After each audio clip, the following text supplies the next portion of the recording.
आतिशी आगे चल रही हैं। अभी रुझान में पहला रुझान ये भी आया कि आतिशी अपनी सीट से आगे चल रही हैं। बिल्कुल, तो देखिए कालका जी से आतिशी आगे चल रही है। रमेश बिदूड़ी जो कि पूर्व सांसद रहे हैं और उनके सामने अलका लांबा, वो भी कांग्रेस का एक बड़ा चेहरा है, लेकिन शुरुआती रुझानों में आतिशी ने बढ़त हासिल कर ली है। इस समय की बड़ी खबर आपको बता दें, बीजेपी की शिखा रॉय पीछे चल रही है। ये भी इस समय की एक और बड़ी खबर हम आपको बता रहे हैं। और देखिए वन के साथ टैली है वो अब आगे बढ़ रही है। 50-50 का मुकाबला ये दिखाई दे रहा है। कांग्रेस ने अभी खाता नहीं खोला है। आम आदमी पार्टी के अजय यादव आगे चल रहे हैं। दिल्ली में 2 सीटों के रुझान सामने आ गए हैं। 1-1 के साथ ये टैली जो है वो 50-50 पर हमें दिखाई दे रही है। आतिशी आगे चल रही है। इस समय मुख्यमंत्री के पद पर बैठी हुई है, लेकिन उनके लिए कड़ा मुकाबला है। नई दिल्ली सीट का क्या रुझान आएगा उसका भी हमें इंतजार है, क्योंकि वहां भी मुकाबला बेहद सख्त है। देखिए गांधीनगर से बीजेपी आगे चल रही है और गांधीनगर जो है वो व्यापारियों का एरिया माना जाता है। अरविंदर सिंह लवली बीजेपी के आगे चल रहे हैं, जो कांग्रेस के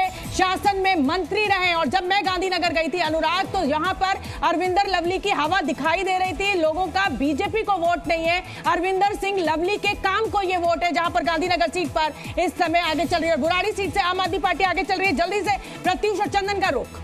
इस वक्त की बड़ी खबर, आम आदमी पार्टी के संजीव झा को बढ़त है। बुराड़ी सीट पर आम आदमी पार्टी आगे चल रही है। बुराड़ी सीट जहां से आम आदमी पार्टी ने पिछली बार प्रचंड बहुमत हासिल किया था, प्रचंड जीत हासिल की थी। तिमारपुर से आम आदमी पार्टी आगे, आम आदमी पार्टी के सुरेंद्र पाल सिंह आगे है। तो शुरुआती रुझान जो पोस्टल बैलेट के आगे आ रहे हैं, इसमें आम आदमी पार्टी कहीं ना कहीं बढ़ती हुई दिख रही है, लेकिन बीजेपी भी बराबरी की टक्कर देती हुई दिख रही है। 2-2 अभी तक यहां पर दिख रहा है पोस्टल बैलेट के रुझान में। प्रत्युष जी हाँ, मामला बिल्कुल 50-50 दिख रहा है इस वक्त आम आदमी पार्टी और बीजेपी के बीच में।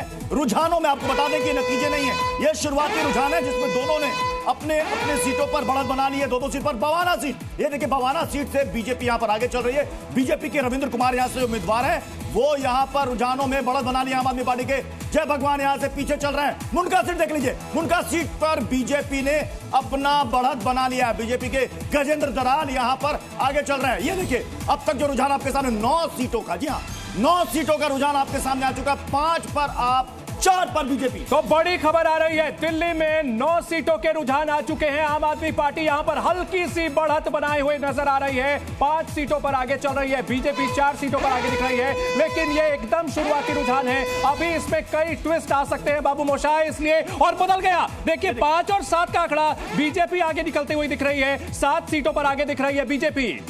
ये पोस्टल बैलेट की गिनती आपको बता दें कि ईवीएम अभी नहीं खुला है, पोस्टल बैलेट की गिनती है। पोस्टल बैलेट की गिनती में आम आदमी पार्टी और बीजेपी के बीच में कांटे का मुकाबला, कभी आम आदमी पार्टी आगे, कभी बीजेपी आगे। फिलहाल स्क्रीन पर आप देखिए 7 सीटों पर, यानी कि आम आदमी पार्टी से 2 ज्यादा सीटों पर पोस्टल बैलेट में बीजेपी ने बढ़त बना लिया। नागलोई जाट से बीजेपी आगे है। बीजेपी के मनोज शौकीन आगे चल रहे हैं। इस वक्त की बड़ी खबर, मंगोलपुरी से बीजेपी को बढ़त 5 और 8 बदल रहा है आंकड़ा बीजेपी के फेवर में। 8 सीटों पर बीजेपी आगे जाती हुई दिख रही है। 13 सीटों के रुझान आ चुके हैं। इस वक्त की बड़ी खबर, 5 सीटों पर आम आदमी पार्टी और बीजेपी 8 सीटों पर बढ़त बनाए हुए। लेकिन आपको बता दें ये पोस्टल बैलेट है, अभी ईवीएम खुलेंगे कुछ मिनटों के अंदर, लेकिन शुरुआती रुझान में बीजेपी के लिए यहां पर फायदा होता हुआ दिख रहा है। 13 सीटों में 8 पर बीजेपी आगे बढ़ती हुई दिख रही है। अब 14 सीटों का, 13 नहीं 14 सीटों का रुझान आपके सामने इस वक्त आ चुका है। पोस्टल बैलेट में 14 सीटों में कौन आगे कौन पीछे, ये देखिए 9 सीटों पर बीजेपी आगे, 5 सीट पर आम आदमी पार्टी। इस वक्त पोस्टल बैलेट पे रुझानों में बढ़त बनाए हुए बहुत ही दिलचस्प मुकाबला चल रहा है। कांग्रेस